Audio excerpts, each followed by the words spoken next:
So I love when teams do this. We're going to see the Yankees do this, of course, with Anthony Volpe. Of course, the Astros go with Jeremy Pena. He's LCS and World Series MVP. But to Andy's point, Brett Baty is not ready yet to go and be a third baseman. That is Eduardo Escobar's job. To me, the way it boils down to is, look, Buck Showalter wants veterans early in the year. That's fine. Tommy Pham, Daniel Vogelbach, they will have the opportunity to go and keep their playing time. But if these guys are not producing the way I would handle things if I'm the New York Mets, if June, let's say Vogelbach's hitting 200 and he's not hitting for power, then all of a sudden I say, you know what?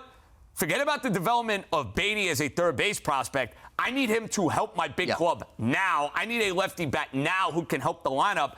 Give them April and May, see what Vogelbach can do. But I do think we will be talking about a bunch of these youngsters, whether it's Baty, Vientos, Alvarez. They're going to have big roles on this team. There's no doubt. I was with you until you said June. June? How about like June's April 15th, maybe? Is that that's too much? Soon? I guess that's too much. Sarah, what do you think, Sarah, the Mets handling these young guys? Should they give them more opportunity to make the club to start the year?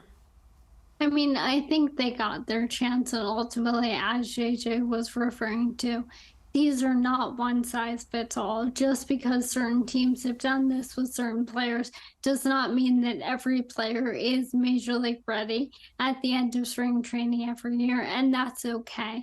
As we were talking about with the closer role on Thursday, the way this team looks today or on Thursday is very different from how it will look on July 30th or September 30th. So I don't think it's any sort of negative on those players, but I also think it's okay for them to get a bit more seasoning down in AAA and get them to the big leagues when they're most confident and ready to help the team. Agreed. And there was an opening. Look, Met fans have to learn to trust the organization. This is different, and we'll talk about Volpe in a little bit here, but this is different where the Yankees had an opening at shortstop. There was a competition for two young guys. There was not that for the Mets with Baty, even Alvarez, and, you know, Vientos is going to be potentially a role player for them. So the Mets know what they're doing here. They want to make sure before they bring these guys up, their games are complete, and they're not going to be any issues with having to send them back down.